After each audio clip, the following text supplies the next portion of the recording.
BSY ಅಭಿಮಾನೋತ್ಸವ ಕಾರ್ಯಕ್ರಮ ಈಗಾಗಲೇ ಪ್ರವೇಶ ಆಗಿರ್ತಕ್ಕಂಥದ್ದು. ನಮ್ಮ ಜೊತೆ ಮಾತಾಡಲಿಕ್ಕೆ ಲೋಕಿಕೆರೆ ನಾಗರಾಜ್ ಅವರು ಇದ್ದಾರೆ, ಮಾತಾಡಿಸ್ತಾನೆ. ಸರ್, ಹೇಗೆ ನಡೀತಾ ಇದೆ ಸರ್ ಈಗಾಗಲೇ ಪ್ರವೇಶ ಮಾಡಿರ್ತಕ್ಕಂಥದ್ದು?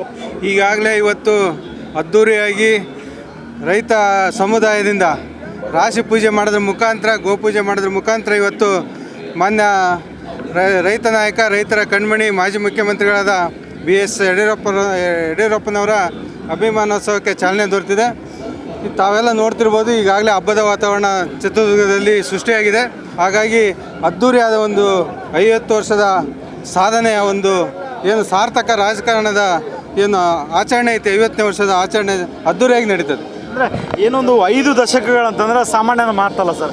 ಯಾಕಂದರೆ 50 ವರ್ಷಗಳ ಕಾಲ ಸುದೀರ್ಘ ರಾಜಕಾರಣ ಏನಿದೆಯಲ್ಲ, ಸಾಕಷ್ಟು ಒಂದು ಸಾಧನೆಗಳನ್ನು ಕೂಡ ಮಾಡಿರ್ತಕ್ಕಂಥದ್ದು. ಯಾಕಂದರೆ ಭ್ರೂಣ ಹತ್ಯೆ ಜಾಸ್ತಿ ಆದಾಗ ಒಂದು ಭಾಗ್ಯಲಕ್ಷ್ಮಿ ಯೋಜನೆಯನ್ನು ಮಾಡಿರ್ತಕ್ಕಂಥದ್ದು. ಏನು ಹೇಳ್ತೀರಿ ಸರ್ ಆ ಒಂದು ಯೋಜನೆ ಬಗ್ಗೆ? ನೋಡಿ, 50 ವರ್ಷ ಅಂತ ಹೇಳಿದ್ರೆ ಸುಲಭವಾಗಿ ನೋಡೋದಕ್ಕೆ ಕೇಳೋದಕ್ಕೆ ಸುಲಭ ಅಷ್ಟೇ. ಆದರೆ ನಮ್ಮ ವಯಸ್ಸು ಕೂಡ 50 ವರ್ಷ ಆಗಿದೆ. ಖಂಡಿತ. ಅಷ್ಟೊಂದು 50 ವರ್ಷಗಳ ಕಾಲ ರಾಜಕೀಯ ಸಾರ್ವಜನಿಕ ಜೀವನದಲ್ಲಿ ಕೆಲಸ ಮಾಡೋದು ಸುಲಭದ ಮಾತಲ್ಲ. ನಿಜವಾಗ್ಲೂ ಈ 50 ವರ್ಷಗಳ ಸಮಯದಲ್ಲಿ ಅವ್ರಿಗೆ ಅಧಿಕಾರ ಸಿಕ್ಕಂಥ ಸಮಯದಲ್ಲಿ, ಅದರಲ್ಲೂ ರೈತರಿಗೆ ಮತ್ತು ಮಹಿಳೆಯರಿಗೆ, ಬಡವರಿಗೆ, ಹಿಂದುಳಿದರಿಗೆ ಅನೇಕ ಯೋಜನೆಗಳನ್ನು ನಾವು ಒದಗಿಸಿದ್ದಾರೆ ಅಂದರೆ ತಪ್ಪಾಗಲಾರ್ದು. ಅಂದರೆ ಕೃಷಿ ಬಜೆಟ್, ಪ್ರತ್ಯೇಕ ಕೃಷಿ ಬಜೆಟನ್ನು ಒಂದು ನಿರ್ಮಾಣ ಮಾಡಿರ್ತಕ್ಕಂಥದ್ದು. ಹೌದು, ಯಾವಾಗಲೂ ಕೂಡ ಯಡಿಯೂರಪ್ಪರು ಅಂದರೆ ರೈತರ ಕಣ್ಮಣಿ ಅಂತಲೇ.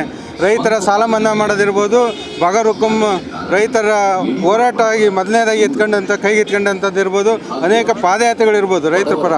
ಹಾಗಾಗಿ ಏನು ಭಾಗ್ಯಲಕ್ಷ್ಮಿ ಯೋಜನೆ ಇರ್ಬೋದು, ರೈತರ ಕೃಷಿ ಬಜೆಟನ್ನು ಸಪ್ರೇಟಾಗಿ ಮಂಡಿಸಿದಂಥದ್ದು ಇರ್ಬೋದು, ಇಡೀ ರಾಷ್ಟ್ರದಲ್ಲೇ ಮೊದಲನೇದಾಗಿ ಮಾಡಿದಂಥವ್ರು ಯಡಿಯೂರಪ್ಪನವರು ಅಂದರೆ ತಪ್ಪಾಗಲಾರ್ದು.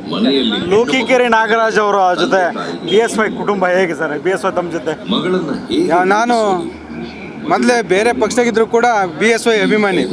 ಭಾರತೀಯ ಜನತಾ ಪಾರ್ಟಿಗೆ ಏನಾದರೂ ನಾನು ಇವತ್ತು ಸೇರ್ಕೊಂಡೆ, ಭಾರತೀಯ ಜನತಾ ಪಾರ್ಟಿಯಲ್ಲಿ ಒಬ್ಬ ಕಾರ್ಯಕರ್ತನಾಗಿದ್ದೀನಿ ಅಂದರೆ ಅದಕ್ಕೆ ಯಡಿಯೂರಪ್ಪನವರೇ ಮೇಲಿನ ಪ್ರೀತಿನೇ ಕಾರಣ.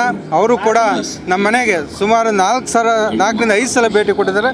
ನಿಜವಾಗ್ಲೂ ಅವರ ಕುಟುಂಬ ಮತ್ತು ನಮ್ಮ ಕುಟುಂಬಕ್ಕೆ ಒಂದು ಅತ್ಯುತ್ತಮವಾದ ಒಂದು ಬಾಂಧವ್ಯ ಅಂದರೆ ತಪ್ಪಾಗಲಾರದು. ಸರ್, ಪ್ರಮುಖವಾಗಿ ದಕ್ಷಿಣ ಭಾರತದಲ್ಲಿ BJP ಅಂತಂದರೆ ನೆಲೆ ಊರಲಿಕ್ಕೆ ಪ್ರಮುಖ ಕಾರಣ ಈ ಒಂದು BS ಯಡಿಯೂರಪ್ಪ ನಿಂತ್ಕರಿ ಅವ್ರನ್ನ.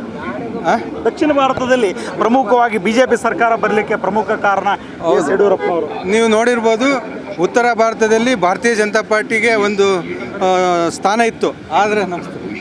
ಆದರೆ ದಕ್ಷಿಣ ಭಾರತದಲ್ಲಿ, ಕರ್ನಾಟಕದಲ್ಲಿ ದಕ್ಷಿಣ ಭಾರತದ ಹೆಬ್ಬಾಗಿಲು ಅಂದರೆ ತಪ್ಪಾಗಲಾರ್ದು. ಸುಮಾರು 4 ಸರಿ ಅವರು ಮುಖ್ಯಮಂತ್ರಿಯಾಗಿ ಪ್ರಮಾಣ ವಚನ ಸ್ವೀಕರಿಸೋ ಮುಖಾಂತರ ಇವತ್ತೇನಾರ ಭಾರತೀಯ ಜನತಾ ಪಾರ್ಟಿ ಇವತ್ತು ಆಡಳಿತಕ್ಕೆ ಬರೋಕ್ಕೆ ಕಾರಣ ಅಂದರೆ ಯಡಿಯೂರಪ್ಪರು ಅಂದರೆ ತಪ್ಪಾಗಲಾರ್ದು.